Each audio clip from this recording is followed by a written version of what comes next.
Hello, so we're Team Harvey Relief. My name is Jeffrey, and I'm the team lead, and we have Karthika, Nitin, and Sasan. So we've been working on a project to help Rice's institutional response to future disasters that are similar to Harvey. And we're going to kick it off with Karthika going over our background. Okay, so this project was scoped immediately after Harvey, and we realized that Harvey was one of the biggest disasters, but it's not the only one that we're going to have. So we were a little unprepared for Harvey, and we were really dependent on volunteers to rebuild. And most of the volunteers that came out and built and helped people after Harvey were first-time volunteers, and they weren't trained and they weren't vetted, and there were a lot of problems with the system. And the experience varied really greatly between volunteers, and some people felt like they weren't doing anything, and that really keeps people from volunteering again. So a quote we had from one of our initial surveys was, "Sometimes I didn't feel like I was contributing much in regards to when they were volunteering."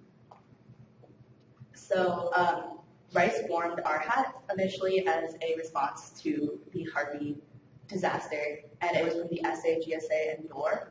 And they switched it over to the CCL and RSVP, but that wasn't the initial part of it, and we wanted to help with the communication of making that initial part. And there was a little documentation incident. It just kind of happened out of necessity. So we realized that it needed to be a little bit more documented, because if things like this happen again, it would be better off. And only 12% of people we surveyed said that they went back and volunteered after they initially volunteered. So Harvey was only the third of the 500-year flood events in the past 3 years, and they're only supposed to happen every 500 years. So when it happens again, what are we going to do?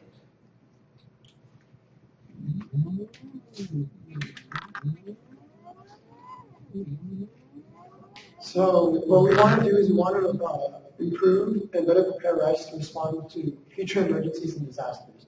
And emergency disasters like these affect everyone involved. It involves relationships between the students and the administration and organizations on campus, as well as the city of Houston as a whole. These kinds of crises affect everyone involved, and we have to foster the relationships between these groups in order to create a comprehensive emergency response that's successful. So people that are going to be using the solution that we have would consist of basically everyone in the Rice community, including the administration and Rice students. What we want to do is we want to improve communication with the student body and create a standardized and efficient system to do so with regards to administrative efforts.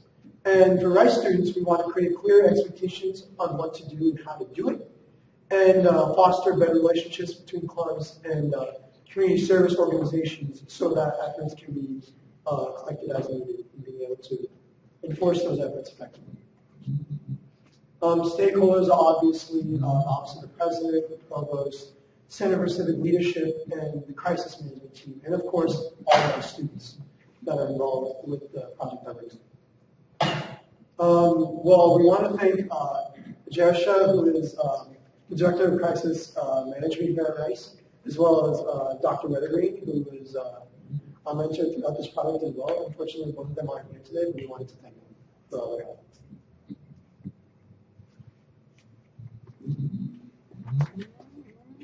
All right, so these are some of the key insights we found during our initial research and surveys.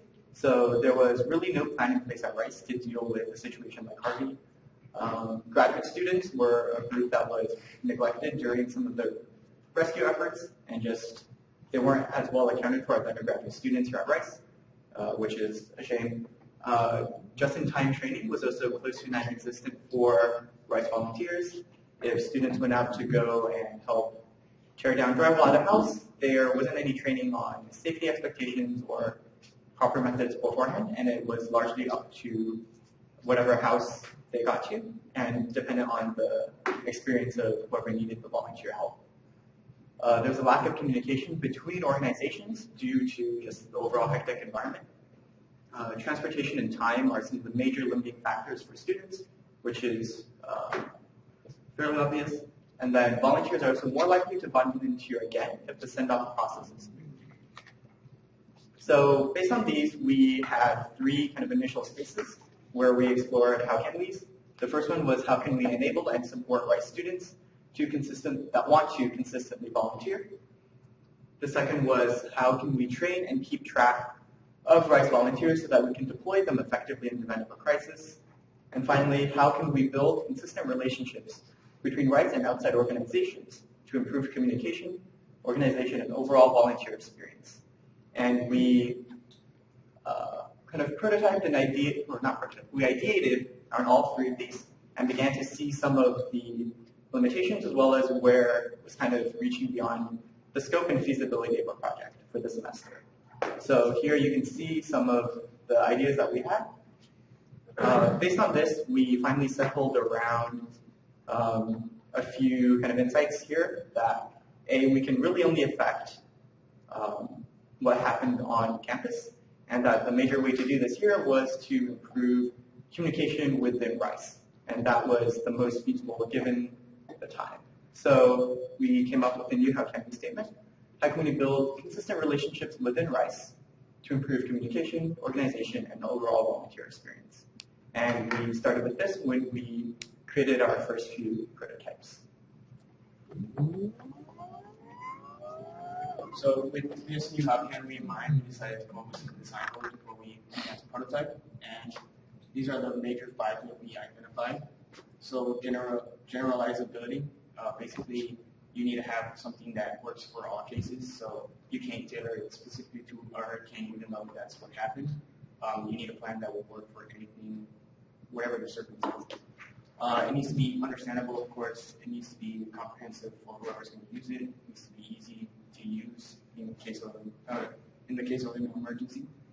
Rice tailored. So basically, Rice has a lot of unique things that other universities don't have, like the dorm system, the college system. So we kind of had this in mind when we began to have our design goals, because having centralized locations where colleges can meet is a very powerful tool.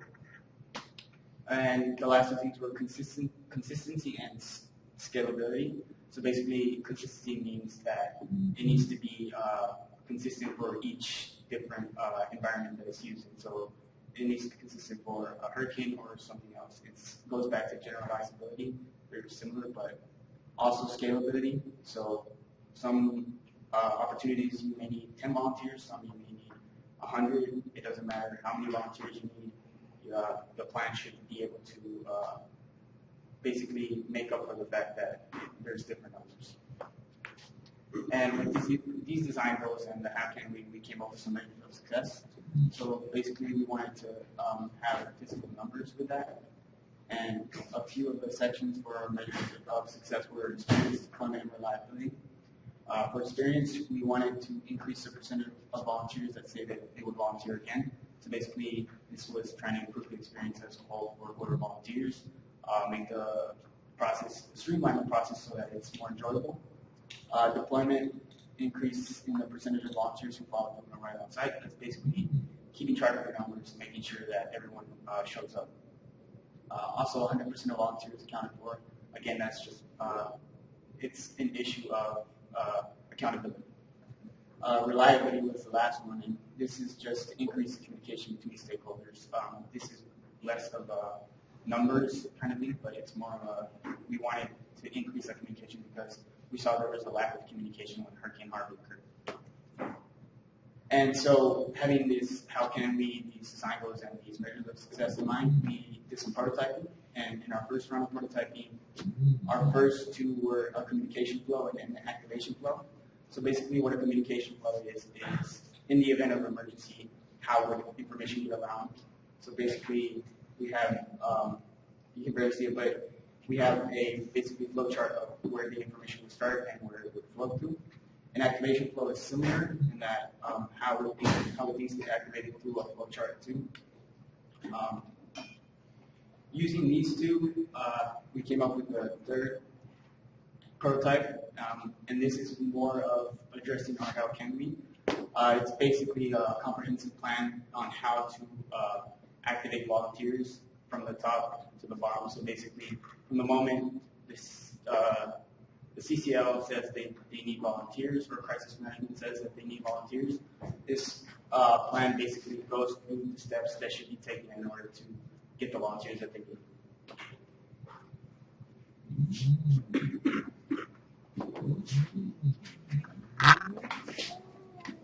So we went through an initial round of testing with these ideas in mind, and so we only ended up having around 3 people kind of come through, but just from that, we were able to still gather some insights. So students came to the testing session mainly because they knew it wouldn't take a lot of time, and that can be generalized later on to even if like school is canceled, there's still like people might still have other like responsibilities or priorities. So we want to make sure that we minimize any extraneous time, extraneous distance. Students usually need reminders for events that they might have signed up for spontaneously. So we sent out the information about this at the beginning of the week, and many people forgot by in just 3 days' time. And then convenience of location is a determining factor for non-emergency situations. So things like preemptive training that we may want to host before an emergency is even on the horizon. So then, once we did this, we met with Jerisha, our community partner, and we ran through the prototype with her. And our insights that we got from her is we were really oversimplifying the vetting process in our initial prototype, and there are a lot more nuances that we didn't think about. So drivers didn't get vetted during Harvey, and we just kind of didn't realize they needed to be vetted, but they need to show a valid license and insurance in their car to be able to drive people, which didn't happen the first time. And so we were trying to weigh the pros of doing that versus using university transportation, how difficult those things are. And there's also different vetting for different activities. If you're working with kids, you have to go through a different vetting process to be a volunteer. If you guys know, if you did pair or anything in schools. And then we learned about the difference between just-in-time training and CERT training. So there's basically 2 processes that they need to go through. Just-in-time training is volunteer-specific, and CERT training is kind of the general process that they this is how you volunteer, this is how you go into a community that you're not a part of, and they need to do both these things, and they can be done on different timelines that we need to integrate in a prototype. And then we need to have a better check-in and check-out process for volunteers to make sure that we don't lose our volunteers. And they didn't do that during Harvey. They didn't do it at the very beginning. They tried to implement it towards the end. And checking out volunteers is really easy because you only leave them at the same location, but checking them back in to make sure no one lost anything often fell on the burden of the driver who's driving the group. So we also did a tabletop test with her, which what that is the Department of Crisis Management does that often, where you just sit around a table and you run it through a big scenario and you say, okay, this happened. And the scenario we ran it through was a shooter who was at SID, and the SID was closed down, and we needed to phone bank to call the parents and tell the parents that everything was okay. So when we ran it through that market model, we realized that we lacked clarity of who exactly we needed to contact in these instances. So we said you would contact this CCL in certain parts, but it's who in the CCL would I need to contact, especially when it's a time-sensitive matter.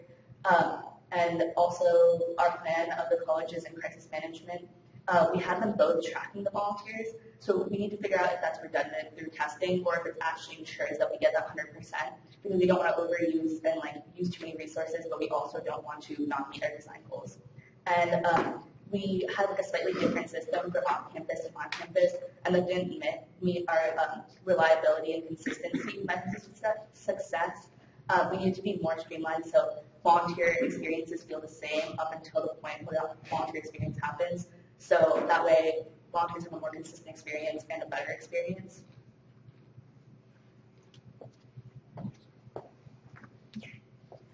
So after finding the workshop, we took all this information she provided with us, and we decided to iterate on our prototype.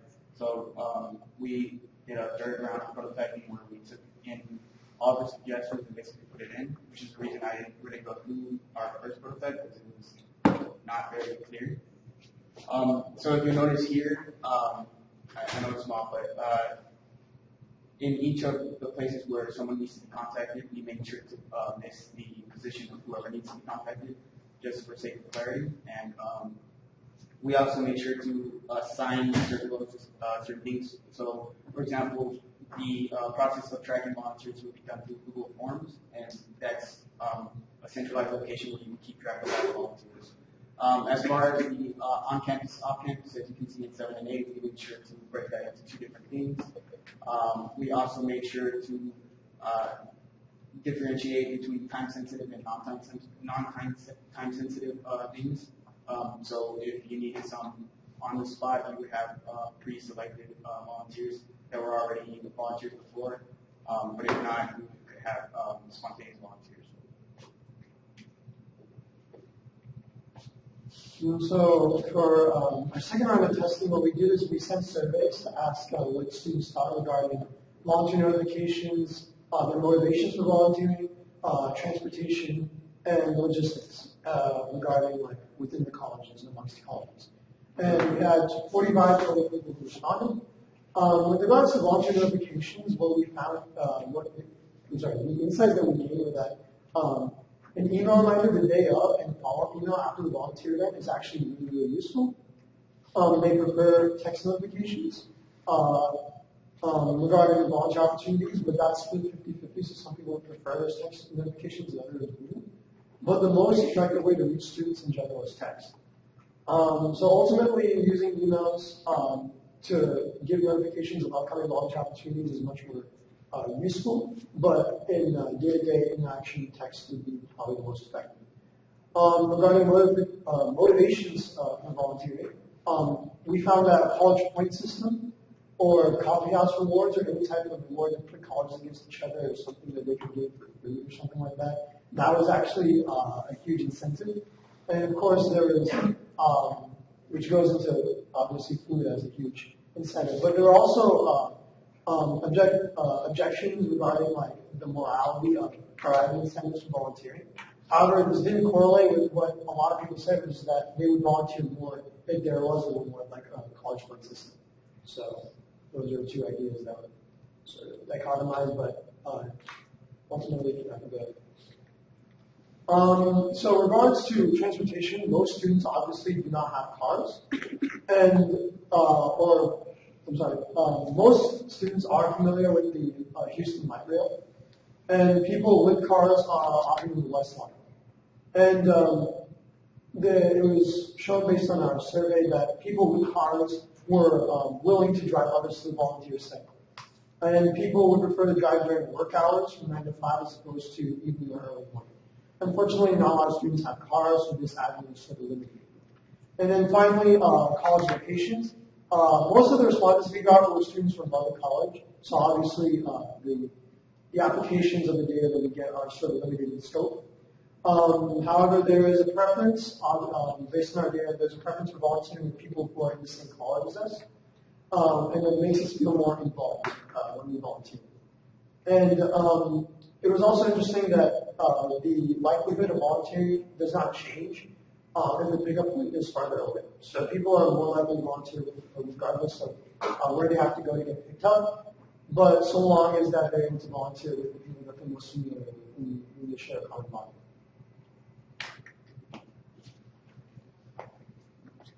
Okay, so a caveat for the questions we posed were to keep in mind in the environment of the community after Harvey where like no classes are being held. So for context, we're like 9 to 5. But yeah, so our next steps are to do more testing. We want to do some more tabletop drills as well as talking about the possibility of implementing a school-wide drill, and then more like detailed scenario drills, and continue on producing our final deliverable. And so that would be based on more testing and eventually hand that off to the Office of Crisis Management. So now we are open to any questions. Thank you.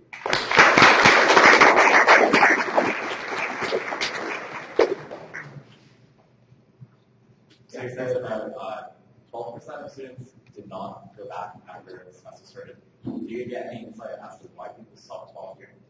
Yeah, the primary thing was an uptick in work and outside scheduling. So a lot of the kind of solutions that we brainstormed / thought about that could address that are pretty infeasible for us. So like one thing that sought to address this was LEAP, which is like currently in process with the SA. So things like that could make a difference, but aren't really things that we could tackle too well. as in using volunteerism as credit relief? Or just finding ways in which people could feel like they could go out without sacrificing their schoolwork or other priorities. Yeah. Do you know which office of rights is going to take this on moving forward? Is it going to be crisis management, or should you also maybe tailor a solution for CCL, like rights have to be signed by themselves? Yeah, so crisis management is the one that's in charge of creating and kind of implementing the entire an emergency response plan, in which volunteer management is a subset of.